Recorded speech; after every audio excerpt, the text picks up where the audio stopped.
Good morning muli sa ating lahat. Sa oras na ito ay narito muli tayo upang magbigay ulit ng ilang impormasyon tungkol sa ating motor na panibagong i-repair.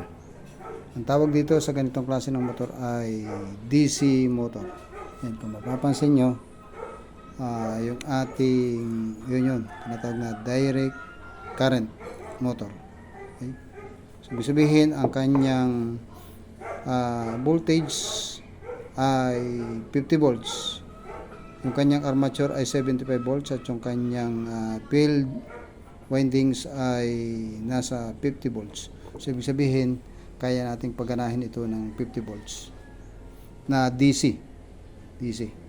Sabihin yung kanyang windings ay tinatawag natin na shunt. Pag sinabi natin shunt, ito ay combination ng series and parallel windings. Ito yung gusto kong ipaabot sa inyo.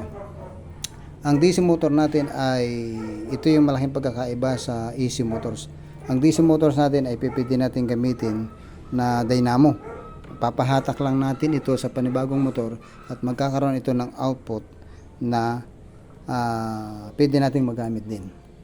Ibig sabihin ang DC ay pwedeng gawing motor at pwede namang gawing dynamo o yung magbibigay ng kuryente.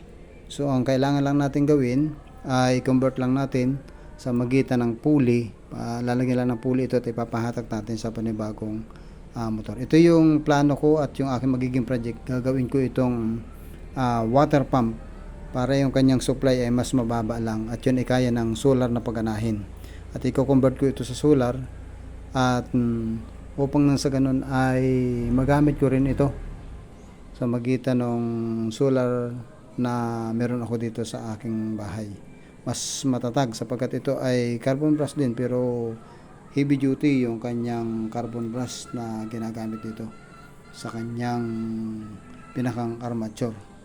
At ito ay i-repair ko rin at paggaganahin ko upang ito ay magsilbing gamit ko ulit pagdating sa water pump. I-convert ko ito sa mas malakas na higop ng tubig. Yun ang gusto kong bigyang pansin at impormasyon sa mga may DC motors dyan. Huwag ninyong babaliwalain sapagkat napakahalaga ng DC motors. Ito ay napakalakas sapagkat ito ay dalawa ang windings na nagtutulong-tulong, yung kanyang field windings at saka yung sa armature na. Yun ang nagpapalakas para mabilis at malakas siyang umikot.